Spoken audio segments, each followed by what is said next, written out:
AI ക്യാമറയിൽപ്പെടുന്ന motor വാഹന നിയമലംഘനങ്ങൾക്ക് പിഴ ഈടാക്കാൻ നോട്ടീസ് അയക്കുന്നത് കെൽട്രോൺ നിർത്തിയിരിക്കുകയാണ്.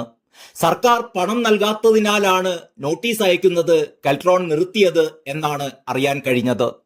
തപാൽ നോട്ടീസിന് പകരം ഈ ചലാൻ മാത്രമാണ് ഇപ്പോൾ അയക്കുന്നത്. ഇതുവരെ 339 കോടിയുടെ നിയമലംഘനങ്ങൾ കണ്ടെത്തിയെങ്കിലും വെറും 62 കോടി മാത്രമാണ് ഖജനാവിലേക്ക് എത്തിയത് എന്നതും നാം കാണേണ്ടതാണ്. നിയമലംഘനങ്ങൾ കുറയ്ക്കുക, നിയമലംഘകരിൽ നിന്നും പണം ഈടാക്കി ക്യാമറ വെച്ച കരാറുകാരന് കൊടുക്കുക, ഇതായിരുന്നു AI ക്യാമറകൾ സ്ഥാപിച്ചതിലൂടെ സർക്കാർ ലക്ഷ്യമിട്ടിരുന്നത്.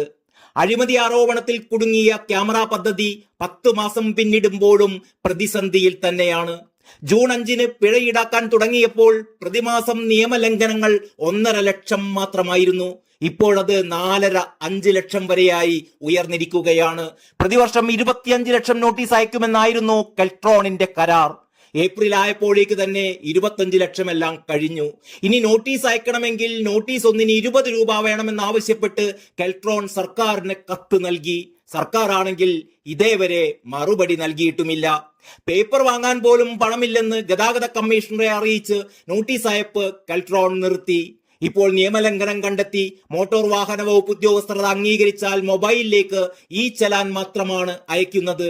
പക്ഷേ മൊബൈലിൽ മെസ്സേജ് മാത്രം വന്നതുകൊണ്ട് ആരും അതത്ര ഗൗരവമായി കണക്കാക്കാറില്ല, പിഴ അടയ്ക്കാറുമില്ല. പിഴ അടയ്ക്കാത്തവർക്കെതിരെ കർശനമായ നടപടികൾ ഉണ്ടാകുമെന്ന മോട്ടോർ വാഹന വകുപ്പിന്റെ പ്രഖ്യാപനവും ഒന്നുമായില്ല. 339 കോടിയുടെ നിയമലംഘനങ്ങളാണ് ഇതുവരെ കണ്ടെത്തിയത് എന്ന് പറഞ്ഞുവല്ലോ. നോട്ടീസ് അയച്ചിട്ട് പോലും നിയമലംഘകർ അടച്ചത് 62.5 കോടി രൂപ മാത്രമാണ്. ഏതാനും ആഴ്ചകളായി ഈ ചലാൻ മാത്രം അയച്ചു തുടങ്ങിയതോടെ പിഴ ഇനത്തിലെ വരവ് പിന്നെയും താഴോട്ടായി. അടുത്തെങ്ങാനും പണം നൽകാൻ സർക്കാർ തയ്യാറായാലും ഇതുവരെയുള്ള പിഴയുടെ നോട്ടീസ് തയ്യാറാക്കി അയക്കുന്ന കാര്യം ബുദ്ധിമുട്ടാകും. എന്തായാലും കൊട്ടിഘോഷിച്ചു കൊണ്ടുവന്ന AI ക്യാമറകളും 8 നിലയിൽ പൊട്ടി എന്ന് പറഞ്ഞാൽ മതിയല്ലോ. ദീർഘവീക്ഷണമില്ലായ്മയും കെടുകാര്യസ്ഥതയും സർക്കാരിന്റെ ഓരോ പദ്ധതിയെയും പ്രതിസന്ധിയിലാക്കിയിരിക്കുകയാണ്.